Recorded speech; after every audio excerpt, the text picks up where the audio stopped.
Hey everyone, welcome to the Podcast Expansion Network, your go-to destination for insider tips and success stories and podcast growth. I'm your host, Victor Dwyer, and today we're joined by Tom Henschel, host of the Look and Sound of Leadership podcast. Tom, with over 30 years of coaching leaders at big names like Disney and Amazon, has been influencing many with his podcast, continually going strong for 15 years now. Get ready to explore this episode on how to engage audiences and create a unique podcasting format. Let's dive into it. Tom, thank you so much for joining us today. Please give the audience how you got here and a little bit intro of who you are.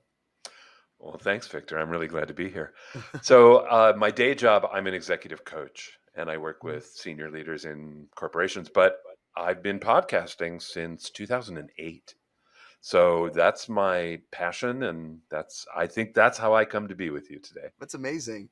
And you have a little bit different podcast structure than most people do, like a format. What is your podcasting format and why did you choose that? Yes.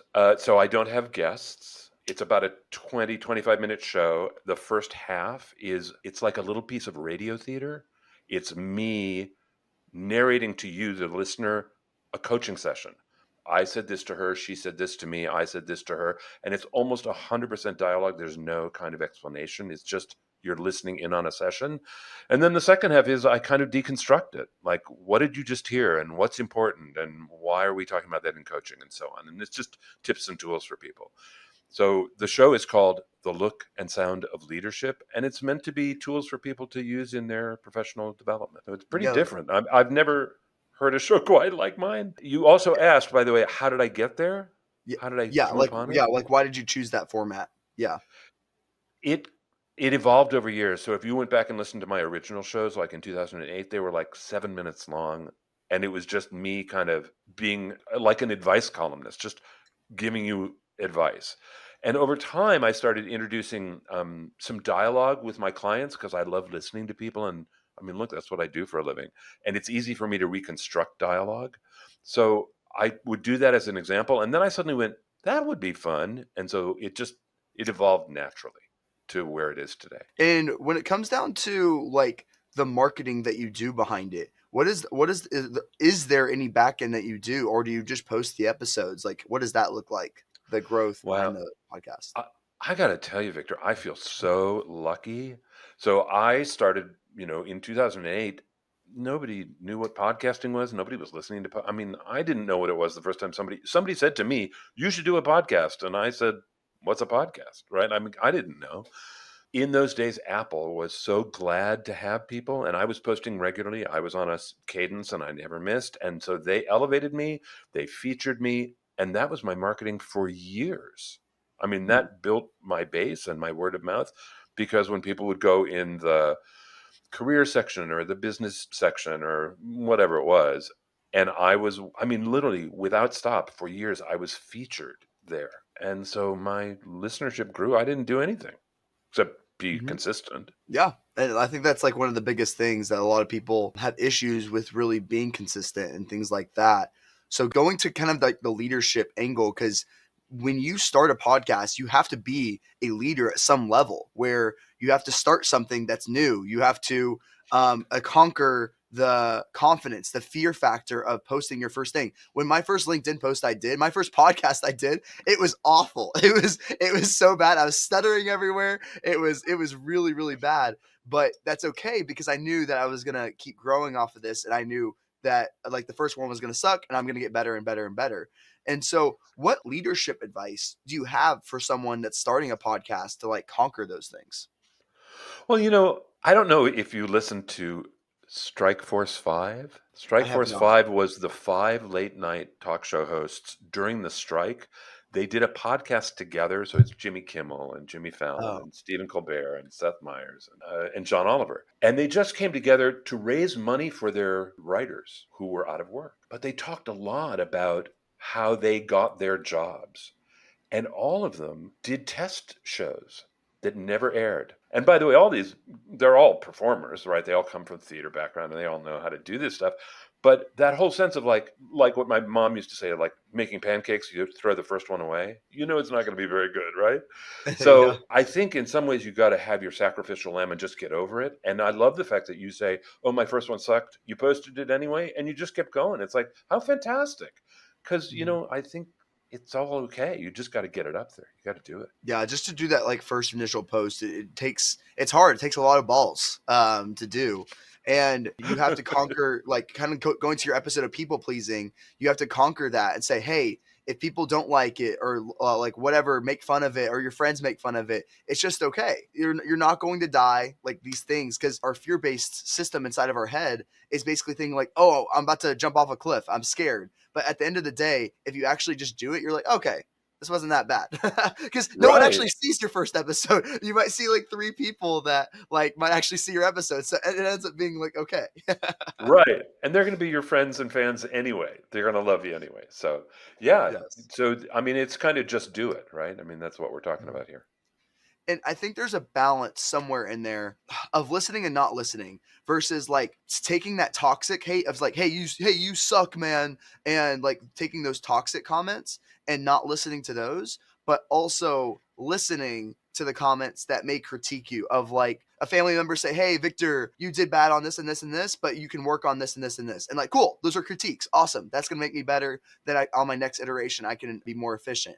And so I think there's a combination of like, hey, don't like not listening to toxicity, but also listening to the people that maybe help you, and rather than basically just not listening to everyone because you want to listen to those critiques because they're going to help you along the way. What are your thoughts on that? Well, I come from a background that's very kind of public, where you just get a lot of feedback. I mean, look, I was an actor for years and, there would be a review in the LA Times about me and, they didn't know it was like me. Like you had to get over it. So I'm used to feedback and I think you take the feedback that's helpful for you. Mhm. So sometimes even in haters, it's like, well, I mean, is there something in there? Also, too, Victor, in my professional job, in my work as executive coach, I often give people lots of feedback that I've collected about them. And what I always say is no one piece of feedback is important. The theme is important. So if Mm. over and over people are saying, "Oh, I love the length," right? It's like, okay, stick with that. That's good. But like, I don't understand the questions a lot of the time or whatever. I don't know what kind of, but you know, hey, listen, I'll tell you one other thing. Most people don't have terribly insightful feedback. They have a reaction. I like it or I don't like it. But most people aren't going to have insightful feedback. I mean, that's a gift. And, I Mhm. mean, if you get it, that's great, but it's just an opinion. Yeah, I totally agree. And when it comes down to it, what other advice from a leadership perspective would you give to someone that's starting a podcast?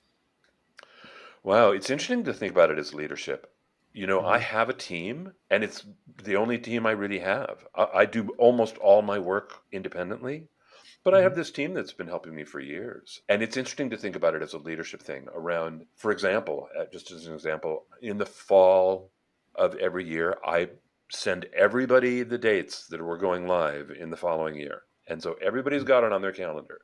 And we work backwards from that. So we've got a schedule that we just don't deviate from. And we really trust each other. So I think I'm pretty good about kind of letting people know if something's going to be different or if we need to solve a problem. It's mine to do, and it's going up there with my name on it, right? So it's like, yeah, it's my job to think about it and how do I want it to show up and what are the component parts. And by the way, they've taught me over the years. I mean, we did not used to have as good a schedule as we have now. But one of the people just went, "This is making me crazy. Like, I don't know what to expect. And sometimes you're ahead of schedule, sometimes you're behind, and I can't always flex to you." And I was like, "Well, then why don't we just set dates?" And they were like, "Yeah, duh." So, be good to your people. Ask them what they need. Ask them how you can help. And by the way, I hope you have a team of people who can help you. I Mhm. mean, sometimes you can do it yourself, but there's a lot of moving parts to it now.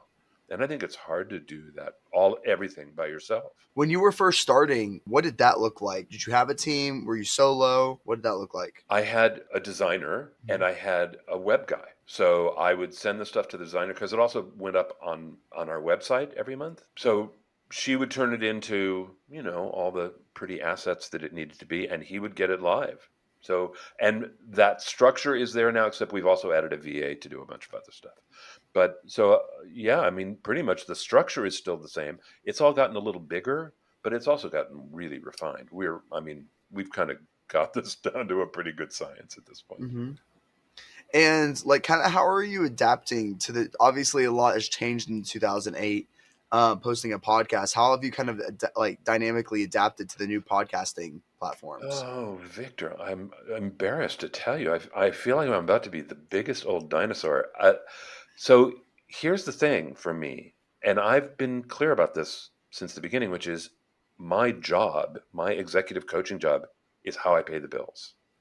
I have never looked to my podcast to generate income. Now, it has ended up doing that, but not because that was a plan. It did it because it grew organically over the years. But my first job is to my executive coaching clients. So there's a limit that I have around what I can do with the podcast in terms of my own time and creativity. So we have talked more than once. We have talked about, do we want to do additional posts? Do we want to do short forms? Do we want to do something different in our YouTube channel? Do we want to do something different in LinkedIn? And we've decided not to. Actually, I've decided not to, partly because I have as much work as I can handle already. I'm not actually trying to get more work. I just want to keep my podcast going because I love doing it.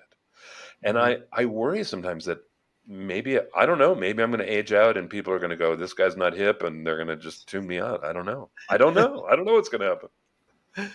And yeah, What? I feel like that's really important that the person is doing it because they enjoy it rather than doing it for the money when it comes down to podcasting. Oh, Because I feel a lot of people are just trying to do it to like monetize it and things like that. That takes so freaking long to actually have that happen. And the intention should be based off what you're actually interested in. So that way you're actually motivated toward it. Because if the primary motivation is money, then you're not going to get very far. You're going to get maybe to episode 5 or 10, if that. But if your primary motivation is like, hey, I love doing this. Hey, I love to grow. I want to get more people to listen, to get more feedback on it, whatever it may be. Then you have a good chance of that actually being successful, because having a person motivated behind a podcast is very, very rare. And to keep that motivation. yeah. Listen, I talk to a lot of people who want to transition into being a coach. And not since I've been coaching a long time, a lot of times they'll say, can I pick your brain or do an informational interview or whatever? And I say to people like, so do you have enough to survive for 5 years? Because it's going to take you 5 years to make a business that will support you. You can start coaching tomorrow, but it's not going to support you tomorrow. Let's get real.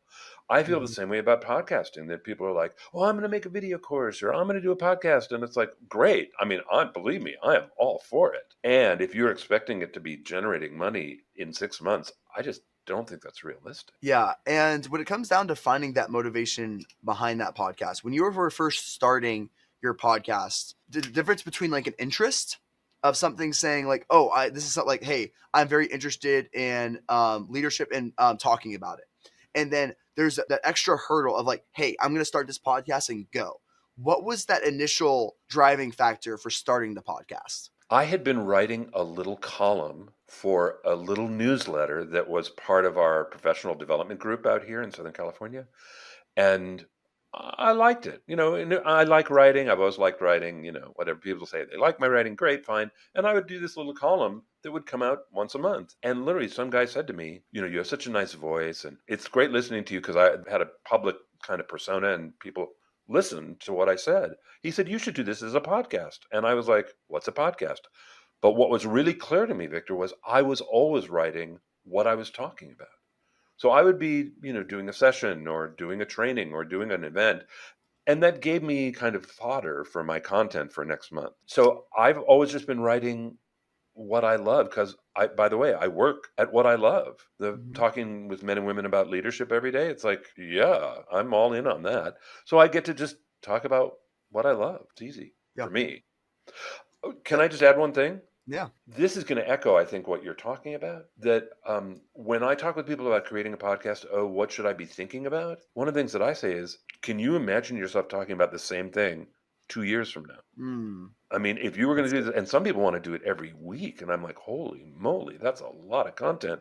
Can you imagine doing that? 100 times once a week for 2 years, like, that's intense, right? Like, yeah, and if you can, great. And I think there are people who love what they do and they can't wait to talk about it. But it's a lot of content. Yeah, it is. And you're so right about that. Like thinking that like really long term inside there saying, hey, like this is something that you have to continue with. The biggest hurdle that I've ran into is I work really fast and it makes it where I am very dynamic and I move quickly. So it makes it where I basically start a lot of podcasts, unfortunately.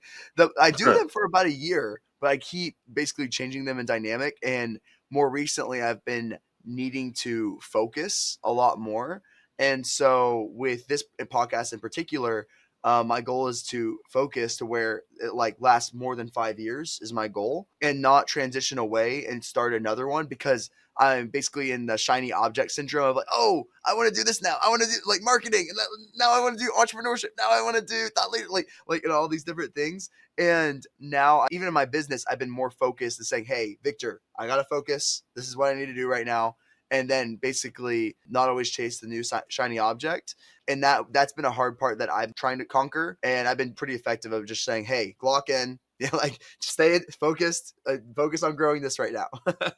I'm curious. So is it a help? Is it a motivator for you to think 5 years out that you might still be doing this? Yeah, I think long term in almost every different aspect of things. So it's very, very easy for me to think in the last like 5 or 10 years. That's how I usually think. It's normal for me. But all of a sudden, I'll think like, oh, now I want to go in this direction. Now I want to go in that direction. So, but me being focused and saying, hey, this is what I want to grow out the next 5 years to help pivot to other things and whatever business I'm doing then. It helps like from like where I'm going to be in business wise and where I'm going to be podcast wise because they usually go simultaneously. So yes, it does help me to answer your question. No, Yeah. good. I am aware that my podcast has put structure in my life because there's one day a month that I dedicate to writing, and I have to get it written that day because there's all these deadlines that follow. Like it's mine to do. So I've often joked and just said, like, my podcast is a harsh mistress because it is demanding, and and you got to do it. And it's just become part of my life, and I can move it around somewhat. Like if there's a big event happening that day, I'll choose to, okay, that's not going to be my writing day, but and then I have to do it within 3 days, or otherwise, the whole schedule collapses. Mhm. So yeah, that's really motivating to me. I mean, it is highly motivating to me because I have never missed. I've had surgeries, I've traveled, I've done all kinds of stuff. I've never missed a month. Wow. So, That's right. incredible. But it's my commitment. It's like I've committed to doing this. I will solve it one way or the other. Out of the 15 years that you've been doing podcasting, what has made you keep staying motivated to where you're always posting out of those 15 years? Like like, is there any other advice that you would give for that? Like to have the extra increased motivation there? Well, I think it's just it's a contract between me and me. So I love my audience, but my audience I think would be very forgiving. If I skipped a month, I think they might worry about me. I don't know. They might say like, "What the hell?" But I don't think they would like stop listening, or do you know what I mean? I don't think it would kill my credibility. I think my audience would forgive me, but my contract is with me, and listen. I grew up as a professional actor. I grew up in theater and television where you have to be there. There's an audience waiting for you. You have to be on stage. There's no excuse, right? You deliver, and yes, maybe you're sick or whatever the hell. You get on stage and you do your job. That kind of commitment has always been pleasurable to me. And so when I make a commitment like that, I think that's it for me. That for Mhm, 15 years, I'm like, no, I'm going live on the first Thursday of every month. mhm, So I don't know if that's advice for people, because I don't know if mhm, everybody keeps their contracts with themselves. I mean, but that kind of stuff. And by the way, I don't want to sound like a saint, but in my performance life, in my public life, that's a great motivator for me. I imagine that people would care if I didn't show up. mhm. So I'm going to keep my contract to my audience too. That's a motivator for me. And it sounds like also having that level of discipline is kind of what you're talking about. And luckily, you have that interest of like you love doing it. So it makes it where the willpower threshold of doing it it makes it where it's a lot easier. For example, like a lot of people that have never worked out before, they're like, oh my gosh, that like I don't want to do it. It's too overwhelming. But you know how they talk about one day put on your shoes, the next day take 3 steps toward it, next day take 10 steps, and then next day it like eventually gets easier and easier. It's kind of like feel like that's very similar to podcasting. Is like at the very beginning, it's very overwhelming. You got to get the graphics done. If you want to do the entire process on the first one, it's very, very overwhelming. But it might be I'm gonna create the graphic on Photoshop, or I'm gonna have an AI create my graphic, and then I'm gonna post it to Apple. And then next time you might post it to Spotify and Apple, and then next time you might post it on all the audio platforms, and then you might post it and then YouTube Shorts and things like that. So my advice for people that are trying to start a podcast would be to basically not overwhelm yourself and just say, hey, start on one platform that you use the most, whether if that's YouTube, whether if that's Apple Podcast, whether that's Spotify. Post on the platform that you're normally on, and that way you're most familiar with it, and then start expanding based off your comfortability. And that would be my advice. But it sounds like you kind of like are on Apple Podcasts, and that was your familiar place, and you kind of just dominated there. This is what it sounds like. Well, my internet guy, bless his heart, learned along with the rest of the world. He's really smart about all this. So as things started appearing, in addition to Apple, we just pushed. But now it's just at least for us, it's an RSS feed. It's like you put it in your Yeah, RSS feed, and your RSS feed just feeds it to everybody. We don't have to, decide whether it goes to Spotify or not. It just true. goes. So that's not a big challenge for us, at least. Yeah. Yeah. Luckily, things have made it a lot easy to start one. If you use some type of Buzzsprout or like some type of posting platform, and it goes to like Yep. all these other platforms, so it Yep. makes it a lot easier. I think one of the things that is a challenge for many people is hearing themselves on tape, Yeah. and what does good audio sound like? So it's really interesting that I think that we as consumers are getting smarter. This sounds like a network broadcast, and I will accept that, and that's good. But also, we're getting more and more accepting of things that are, recorded at home with background noise or whatever it is. So I think, though, that people often don't listen to themselves in a way that's going to be a teachable moment because they're so adverse to just listening to themselves. I cannot tell you in my work how many thousands of times I have heard people say, I hate my voice. So not I, Tom, right? But that's what my clients say to me. I hate my voice. And I don't know that they would be good, Victor, at listening to an episode they recorded and then knowing whether it was working well, or be able to edit it well, or whatever it might be. But to be able to just think critically about it as a product, I think that's a challenge too, aside from all the technical stuff. Is like, can you listen to yourself and learn from listening to yourself? Yeah, I totally agree with that. But I think it all comes down to insecurities. Like for example, like going down to the first episode, I was like, man, I don't like the way I look here. Like I could have done this better. And then I didn't like the way I sounded and things like that. But I eventually became more and more comfortable. And it honestly opens the truth open to yourself because you get to see how others perceive you in a way. And you can all these like weird human things that we don't realize that we do that are weird on camera, but like you realize that you've been doing that in real life your whole time. I know that sounds crazy, but like I used to do this weird thing with my arm where I would always do this, and I don't know why. Like for some reason, I just did that, and all of a sudden on the podcast, I'm like, why in the world do I do that? And then I fixed it. So you'll Oh, notice like good all for these like you. weird things, like these weird intricacies of human stuff, and you'll go like, why? And like you might like wink, like some people. I see some people like that naturally like wink, and then I'm like they don't realize they do that, but there's weird human stuff that you are able to fix and know. But my end goal of what I'm trying to communicate is everyone has insecurities about themselves. So when they hear their voice, when they see the way they look, they're like, oh my gosh, I look so ugly. Oh, I hate the way I look. Oh, blah, blah, blah, blah, blah, blah. But at the end of the day, the podcasting will be a way for you to be more comfortable and actually see the truth of what you do look like. And it makes it where I was able to own myself and say, hey, this is the way I look. I don't care if I'm ugly. I don't care if I'm attractive. That makes no difference to me. And so that was my thought process no matter where I went. And that podcasting actually helped me increase my confidence and made it where I was more comfortable with myself. And especially when I'm being on camera. Because right now I'm just Well, like looking at a camera right now. It makes it where I'm more comfortable.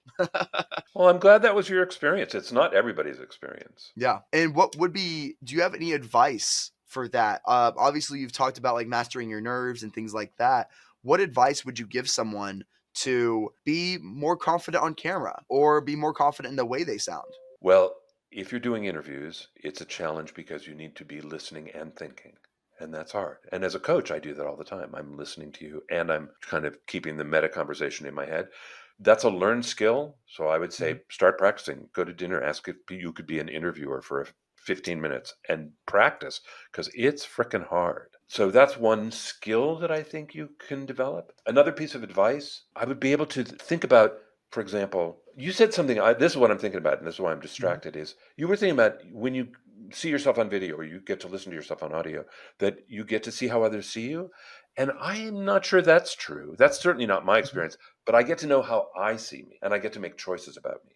So I can listen for certain things like am I ending my sentences with downward inflections and I don't sound like I'm doing upspeak, or what about my Mhm. ums or whatever it might be that I can tune in, and that's stuff too that I can work on and fix. Like you fixed your self-image piece. You can change that, or you change the gesture stuff, right? Yeah, you're right about that. And because you know how you only hear, I think a lot of people are uncomfortable the way their voice sounds because they only hear the way it is inside of their head when it Right. like out like what speak, and then when you hear it through a recording, it sounds completely different, and it kind of makes Yes. them uncomfortable, and it's almost like an insecurity thing.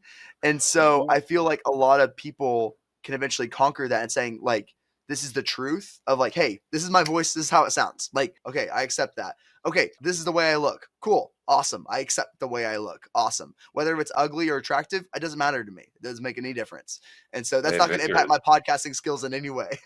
So, yeah. listen, but what you're talking about, that kind of self-acceptance, that is not easy for everybody. A lot No. of people have a lot of noise in their head about how they look, how they sound, all that stuff.